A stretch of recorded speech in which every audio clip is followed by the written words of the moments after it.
Okay, welcome to week 6, Thursday. And actually, this is Friday. This is a fun Friday with the teachers. I am at Colonel Peoples, and I'm wearing my fancy professional educator outfit, morale uniform they call it, on Fridays.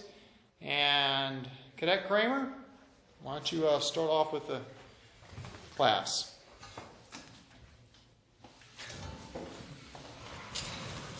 Judgment fight. Attend hut. Report. All present and accounted for, sir. Report. All present and accounted for, sir. Pledge. I pledge allegiance to the flag of the United States of America and to the republic for which it stands, one nation, under God, indivisible, with liberty and justice for all. Seats.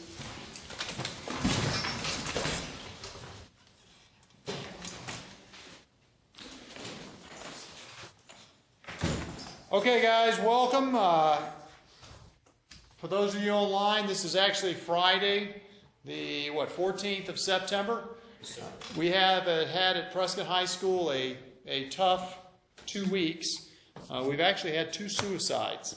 And so our schools have been kind of disrupted here this week. This morning we ended up having a memorial to a student named Marnie Yates. And again, this is the second one in 2 weeks. So it's kind of been a tough time for Preston High School, and we'd like to get past this. Today, we're going to have an ID check. Does everybody have your IDs? Cadet? Yes, sir. Carol, you do not have an ID. Why don't you please go to the front office and get you an ID pass for the period here, okay? All right, everybody else have one? Okay, Cadet Brudenell, please go with Cadet Carol and go get a ID. I'll take mine off here for the period.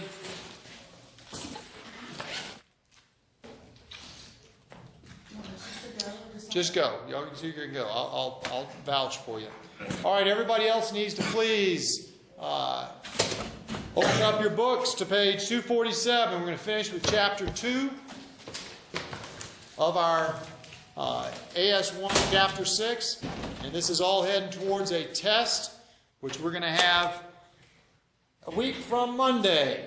Matter of fact, why don't we first of all go through our announcements here for the high school. Here's our website. Oh, Colonel. Yes, sir. We need an artist to make our tile for the classroom ceiling. So whoever wants to draw the tile. This is Judgment Flight, correct? Yes, sir. So we need to have some kind of artist, and the rules for our tile competition is to have names of everybody in the flight, your flight name, and the year. And out of that, we'll have a competition and use Ms. McCraley, the principal, judging the best tile. And then the winner of the tile competition gets a pizza party. So it'll be fun. So when is this due? Did you hear about that? I'm pretty sure it's the 19th. So it's about a week or so. 19th is the logo supposed to be submitted, and the 24th, I think, is when it's actually due. So it's a week from Monday. So anybody here, is anybody here an artist? Cadet Navarro, you an artist? Yes, sir. Cadet Overton? Yes. You're an artist? How does judgment move you? We discussed it a little bit ago. Yeah, we were going to do like the scale type things, so it looks like that. The balance. The balance scale. Oh, well, that's pretty cool. All right. We'll figure this out. And we'll give you guys a tile next Tuesday or Wednesday. We'll get it out from there, okay? All righty. Here on our announcements, let's see, how do I blow this up? There it is, just like that. It is better to remain silent and be thought of a fool than open one's mouth and remove all doubt. That's Mark Twain. Don't speak unless you know what you're speaking about. Okay, next week is homecoming. Monday, we're going through Spirit Week, and everybody can dress up a Wild West. Next week, for our uniform of the day, to get credit, we actually have Monday afternoon is our field day from 4:30 to 6:30. You wear those uniform there, Cadet has them like that on Monday, and you'll get credit for the whole week. And that allows you for homecoming to wear your morale uniforms for your school morale. And if you dress up on Thursday, you can get uniform credit for that also. We had our flight commander meetings. Anything else, Cadet Kramer, you need to talk about? Was everybody there? No, McGee wasn't there and Anderson wasn't there. Okay, sick. Okay. Community service this weekend, if you care for that. And we do have our party on Monday afternoon. Homecoming decorations. You can decorate the halls for homecoming. It's Saturday. And then next week it's a parade. For ROTC, during first semester, it's required that everybody participates in one parade minimum. If you do that, then you get 100 points, just like for a test. And then if you participate a second or a third time, you can choose to use that time as community service, which goes towards, of course, your grades, or extra credit will be given. The first parade is next Thursday, homecoming. It's a beautiful time. And everybody seeing the homecoming parades need to be back at 5:15 at Mile High Middle School. Thank you guys. You're all legal now. All right, I'm starting a tradition here today. I'm calling it Colonel Peoples Barnacle Brain Awards. This is sort of like my son's favorite cartoon character, SpongeBob.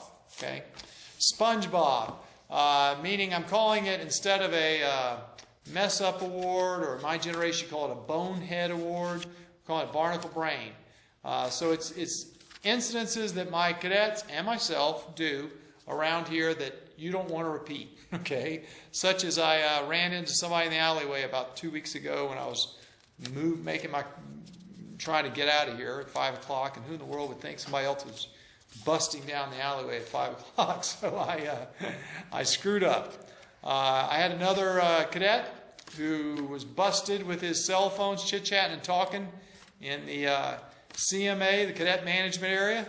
And he said, "Yes, sir, no problem. I'll put it away." And I walked out, and I walked back in. He was talking on it again. He had lied to me.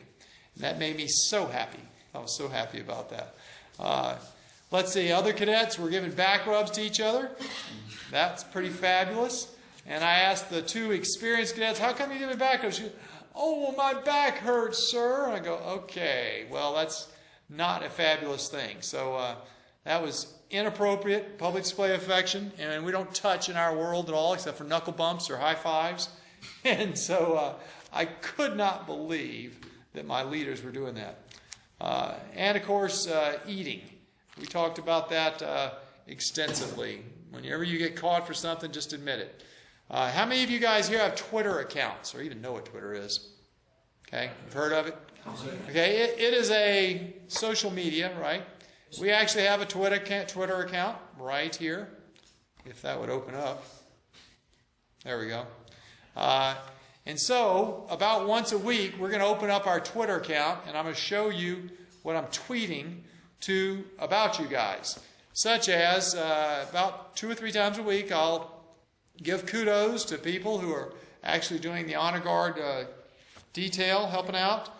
You guys, for 9/11, had a great ceremony for that, and I had a article that was in the paper I linked it to that talked about all your good work on the 9/11. And let's see, some other things. Actually, during 9/11, we had a cadet pass out. That was pretty funny. I'm sorry, it wasn't funny. No, it was sad. But it was fun that our cadet caught the cadet, and Cadet Geske did a great job of keeping Cadet Physicus from boinking his head on the ground. But anyway, I will have things like our tests on here, and I'll have our community service and our upcoming events. So please watch our tweets if you have that capability. All right? And I think that's all our announcements here. On this web page, you guys can start looking at your classes. And I will expand the classes so that you actually have our class here for military studies down here on the bottom. And I am working it so that I will have all our announcements straight up here in the front for military studies, such as when the leadership labs are, what your uniform day is, when you're testing. And so you should be able to look ahead if you want to and see your schedule. All right? Okay, super. So let's get to El Dorado Canyon, please. El Dorado Canyon. What is El Dorado Canyon? Anybody know? I don't know, sir. What's El Dorado Canyon? This is quite topical. My goodness. Why did that work? By the way, I'm running everything from Google Docs, and Google Drive. So this is online that you guys, would be able to download online. So I'll have to see how this technology works. All right, El Dorado Canyon. What is that, Cadet Kramer? On April 14th, 1996, Operation El Dorado Canyon targeted 5 military sites in Libya. Libya. Is that in the news nowadays? No. Why is it in the news? Libya. What happened in Libya lately? They jailed an American citizen, sir. They enjailed an American citizen? Is that true? What happened yesterday from Libya? They had a strike and a riot. We're getting there. We're getting there. They killed a United States diplomat. Ding, ding, ding. Way to go. Cadet Carroll. Excellent. Actually, it was a United States ambassador was killed in Libya yesterday, 9/11, maybe 2 days ago. 9/12. Because they were rioting over a video, an American-made video that portrayed Muhammad, who was the prophet of Islam, in a negative sense. And so they rioted in Benghazi, which actually, if you look at your map there on page 247, you'll see the layout of Libya. And over there on the right side of the actual Gulf, you'll see Benghazi. That's where the ambassador to Libya was killed. It's really sad. Why did we have El Dorado Canyon? Why? Okay, Haslam. Because of a terrorist attack in Germany. Yes, exactly. Who was the president? Reagan, sir. Reagan. There was a terrorist attack in Germany where they blew up a bomb and killed some American Army personnel. And there was irrefutable proof that a Libyan radical had done this with the support of the president.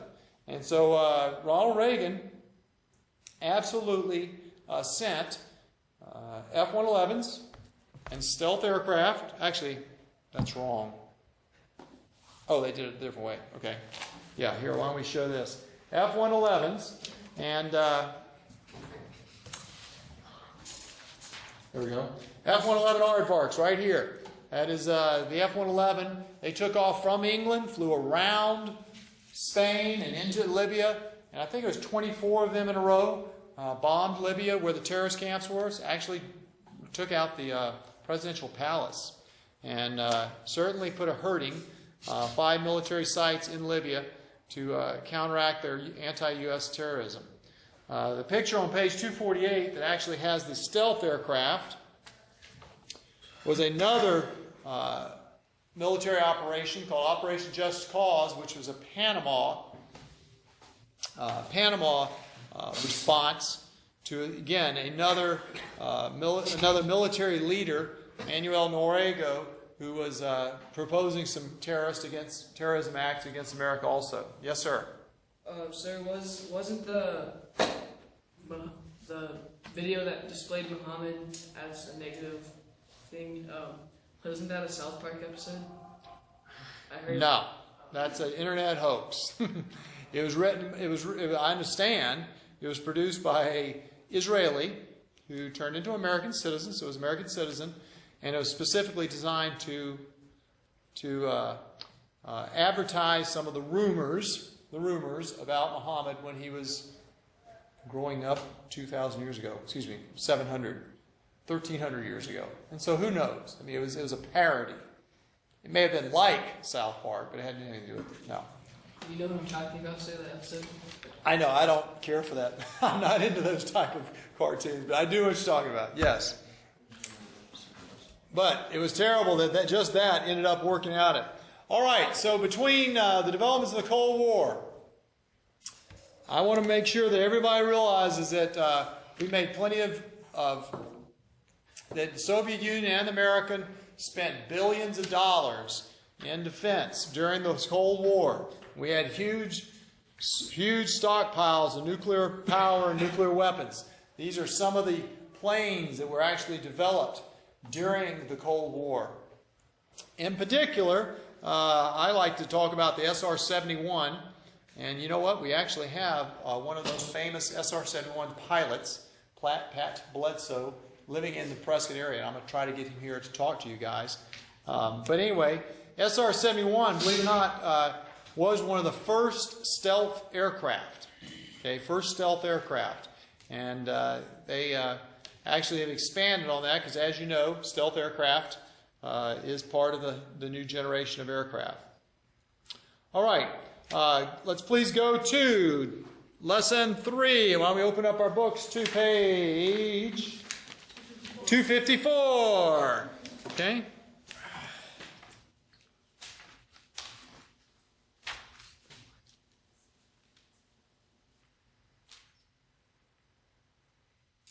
I uploaded this to the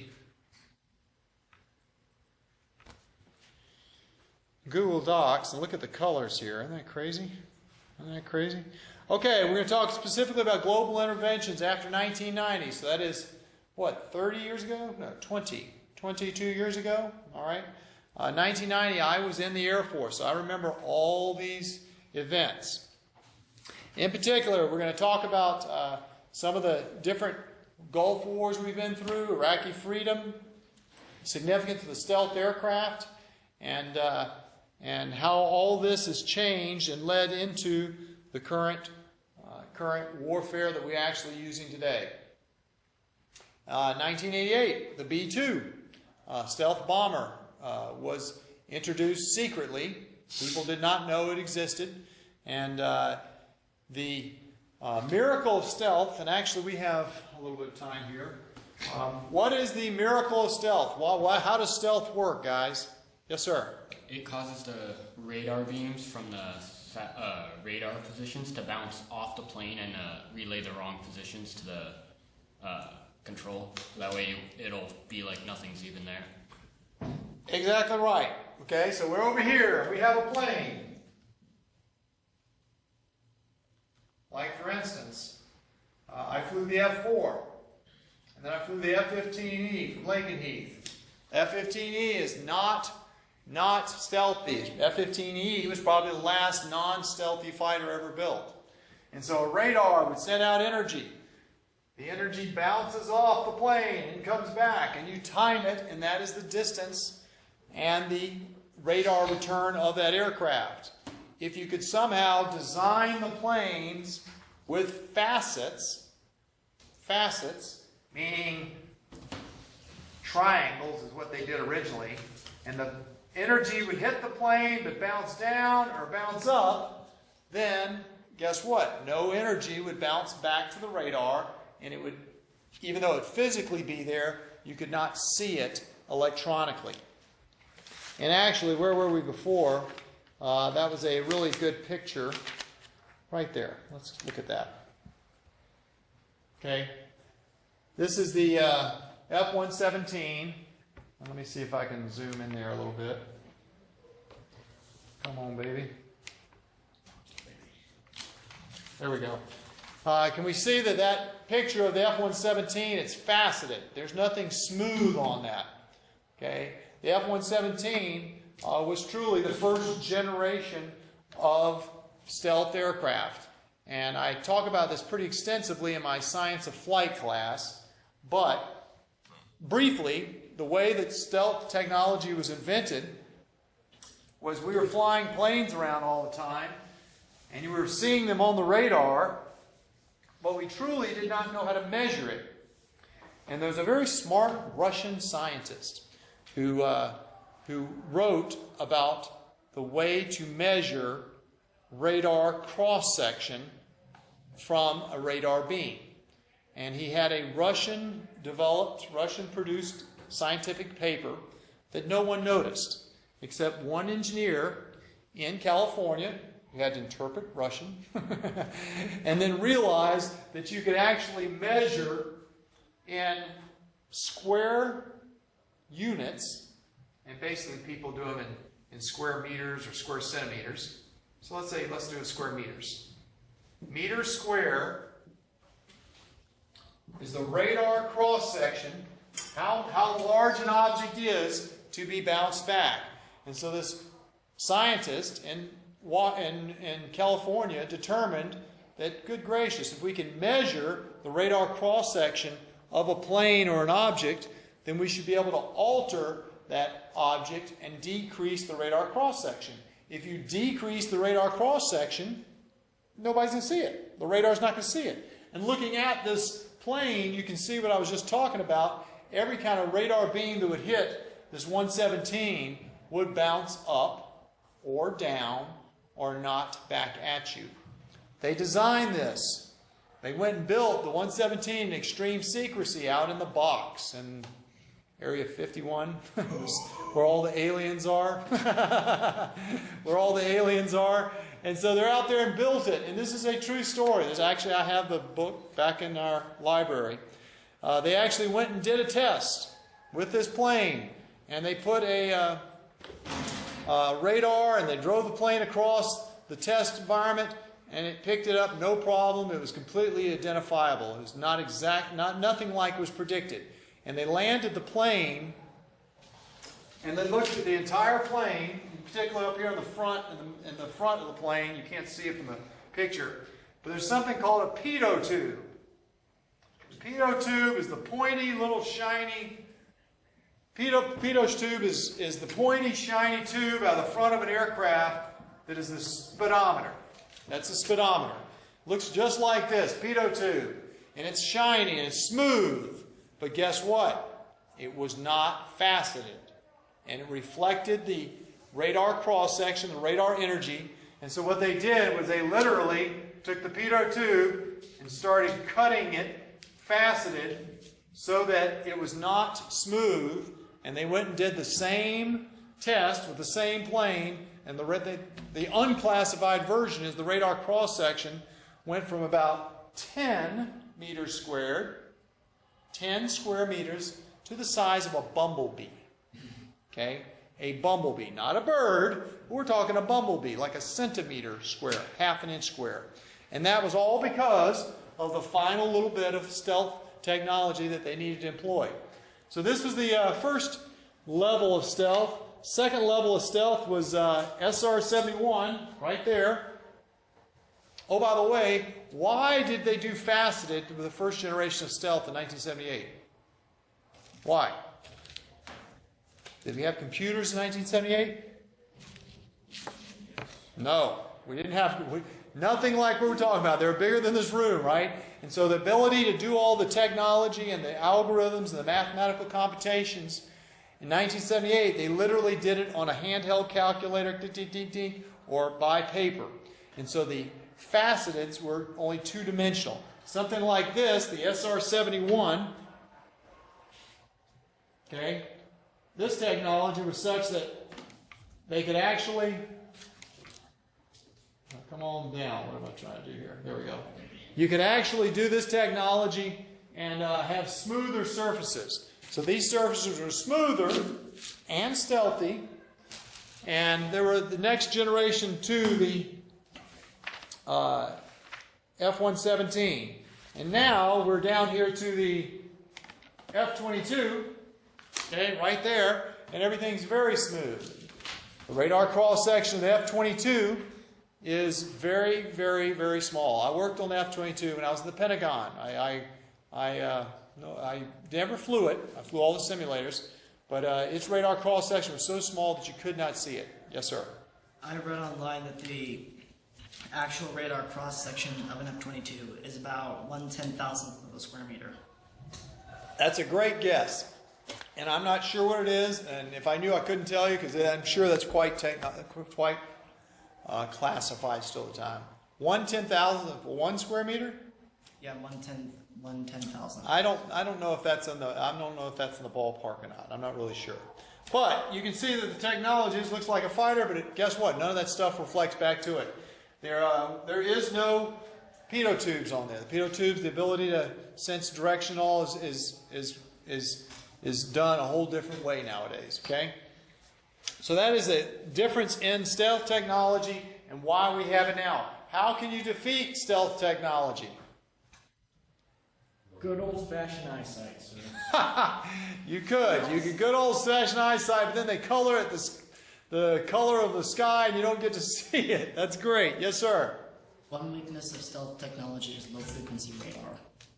There are different frequencies. We haven't gotten that technology done yet, but I'm telling you, when they first did the 117, and there has been an F-117 shot down over Bosnia in 1990, but even though the 117 is smooth on the bottom and it carries all of its missiles internal, because if anything's hanging on the outside, it's going to reflect back. When you push the button to drop a bomb, the 117 has these jagged doors that open up, and a bomb comes out. What happens to your stealth technology when a big, huge bomb comes out? It no longer works. It no longer works. You reflect, and you start blooming, and everybody can see you. And actually, a 117 was shot down in Bosnia when I think it was 4, 5 missiles were shot. 4 missed, but 1 arrived right when the 117 was dropping a bomb and being unstealthy for that moment. Yes, sir. Looking at page 262 at the MQ-1 Predator. Okay, hold it. Let me go to 262. It's good. 262. There we go. Can you no, the one about that one. Okay, gotcha. Can you explain that plane to me? Would you like to fly that plane one day? Yes, actually. You know what you're asking me about it? I'll be glad to tell you about it. Okay. This is a Predator. What do you have to do to be a pilot of this? Yes. Be good at controls from building, because that's unmanned. There is no pilot. You're not. How can the pilot see out of that? It's a toy. It's actually pretty big. It's bigger than this room. Okay. It's a pretty big, and actually you can see that the development of these drones, these unmanned aerospace vehicles, UAVs, are remotely piloted vehicles. RPVs is the latest term. They actually carry missiles on the side. This has a Hellfire missile right here on the side, and so these are bigger than Cessnas. I mean, these are big vehicles. I won't call them planes. And so I asked you a trick question. How do you become a pilot? You can't. You don't become a pilot. You become a video game operator, and you sit in a shed in Las Vegas, and you actually control these things around the world. It's like a flight simulator thing? Yes. And actually, it's a cubicle, and you have one person operating it with TV screens, and you have one person supervising 1 or 2 of them. Yes, sir. Why have they thought of making the missiles Smaller? jagged so it doesn't bounce back? Okay, well these are not as large as an F-22. I mean, they're only about the size as this room. And look at them shaped. So in general, they are low stealthy. I mean, they're lower radar cross section. Are they as stealthy as an F-22? No, because exactly what you said. The missiles are sitting outside, and they're reflecting it. So yes, I'm sure they want to make it more stealthy, but they're small anyway, is what I'm saying. And the other thing is these guys are very quiet. And so they fly like at 20,000 feet. Can you hear a bird fly 20,000 feet? No. Yes. At 20,000 feet, you can hear a bird. Yes. What kind of bird? Eagles. Oh no. I don't believe you. Sorry. I'm sorry. Everybody, this is a Friday afternoon discussion. Okay, so anyway, my point is, these actually, believe it or not, drones were invented in Vietnam. If you go back in your book and read Vietnam, they'll actually talk about drones, remotely piloted vehicles in Vietnam. They had limited success because they had limited technology, and they certainly weren't as amazing as they are now with GPS technology and accuracy. But that is the Predator. They have other ones. Do they have Global Hawk? No. There's a good picture, though. Look at that picture of the 117. I was talking about the faceted. Is that crazy looking plane? Yeah. Where are the engines? Do you see the engines are hidden by inlets right here? Because if you think about a big rotating engine, would be the most reflective of the radar cross section. And actually, oh my goodness, there's my pitot boom. See this pitot boom right here? That's the actual point that they actually had to redesign so that it was faceted.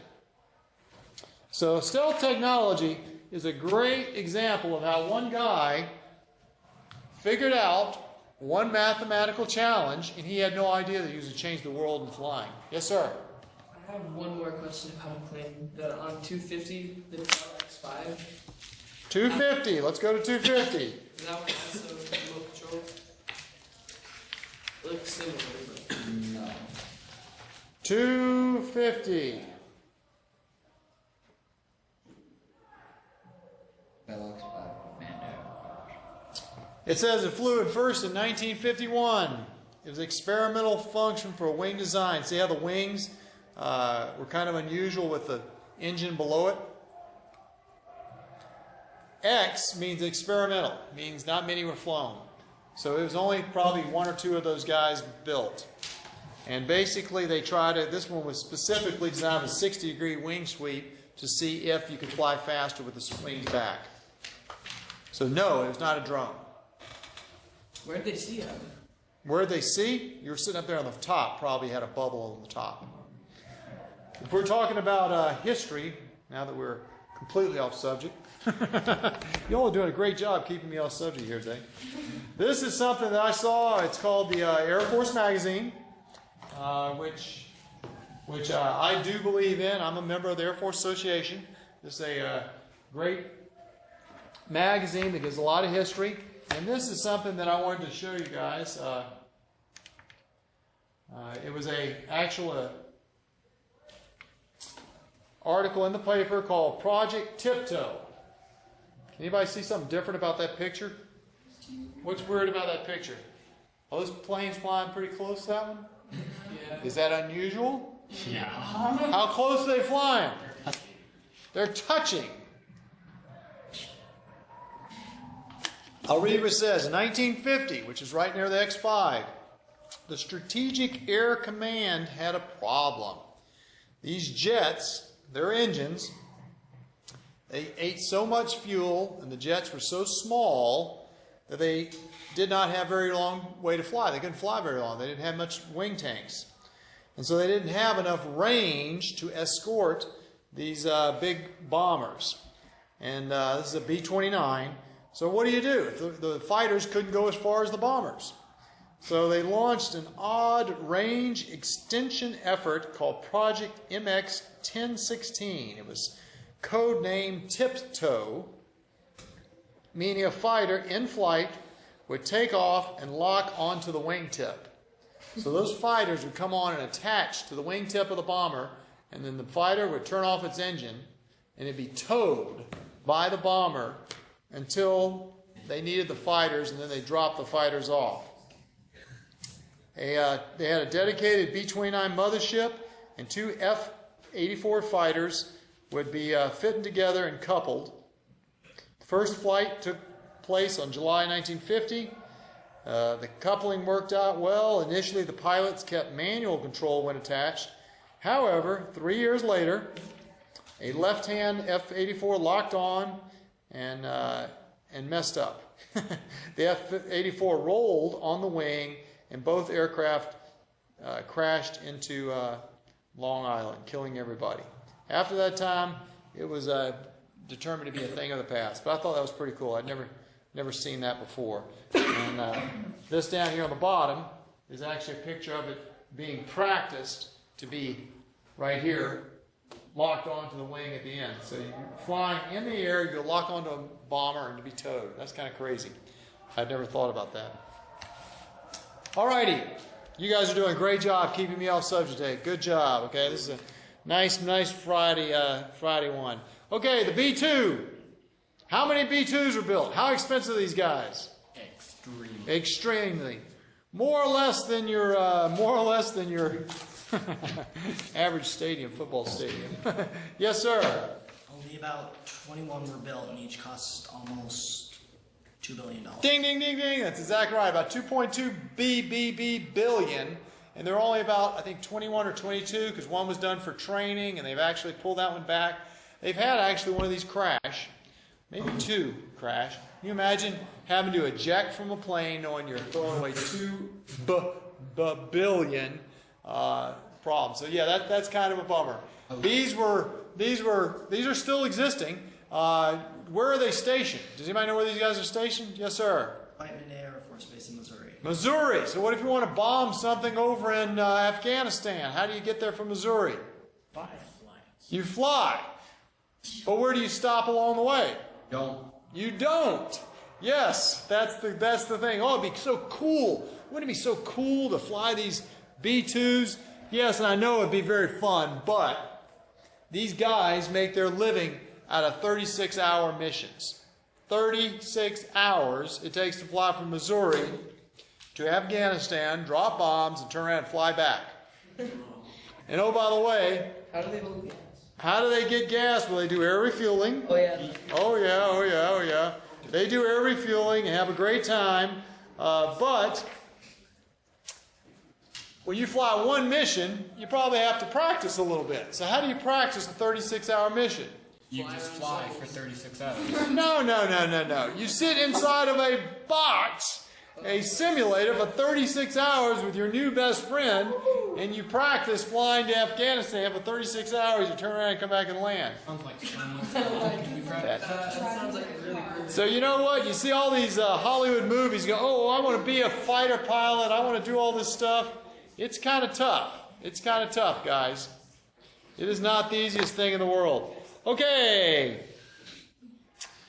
Let's see. Gulf War. Gulf War. Where was the Gulf War? We've already talked about this. Yes, sir. It's in Mexico. Gulf War. Yeah, the Gulf of Sea of Cortez, the Gulf of Mexico, right? Just kidding. Okay. This is definitely a Friday thing. Here we go. Where was the Gulf War, sir?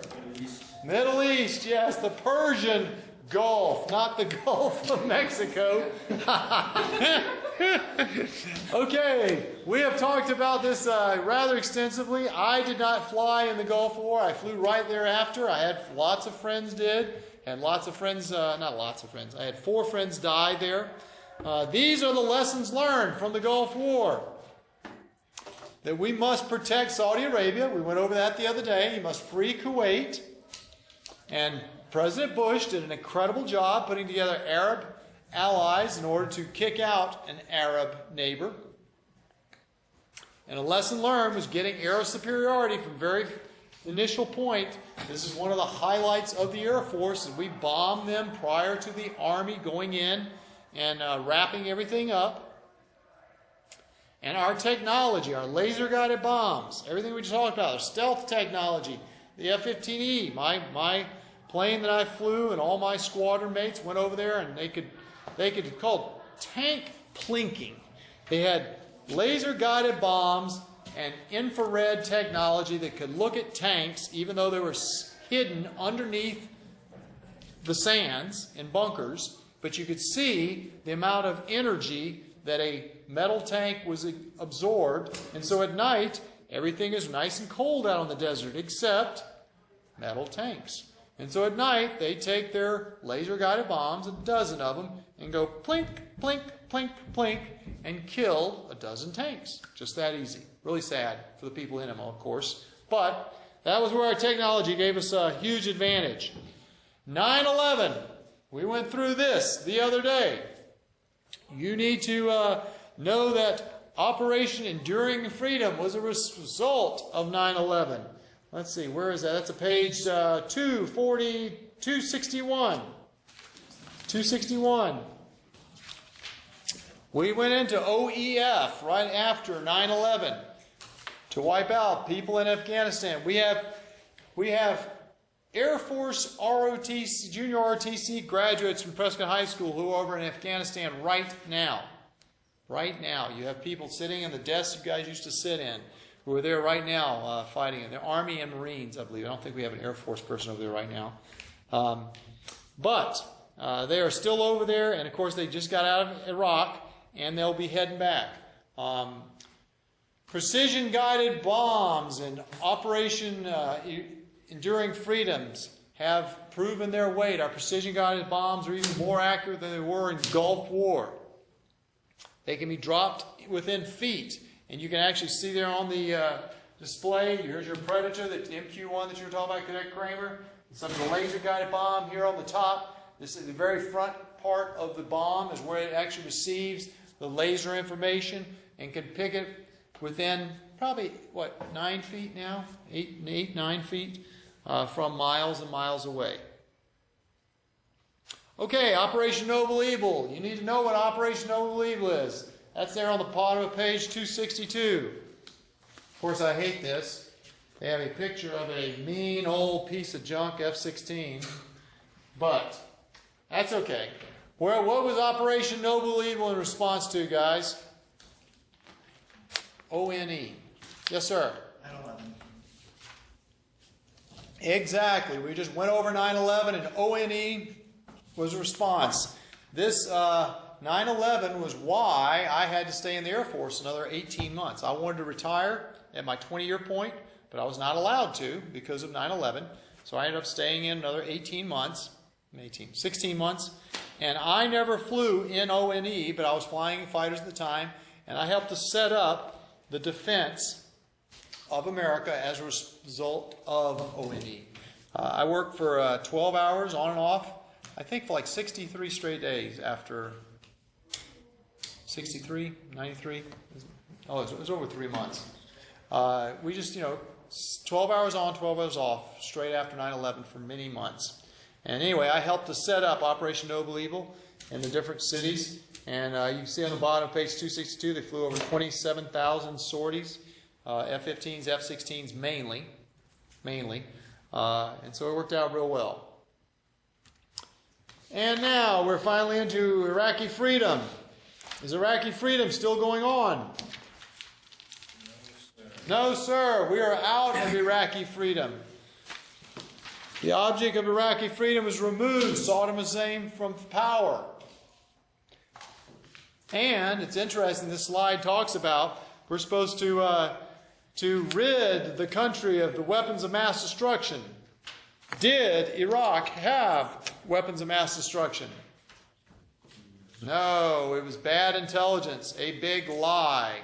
And so we went over there sort of under false pretenses, to be honest. At the time, we thought we were right, but in retrospect, we did not have that information. All righty, so that concludes Chapter 3, and we are ready for a test, guys. Good job. Let's get going here. The test will be 1 week from Monday. So it'll be the 24th. And I need you guys to please make sure you have all your online grading properly. So tell me if you do not have your everything online graded, and we will go from that. Cadet Kramer, why don't you dismiss us from class, and we will go off and have a great weekend.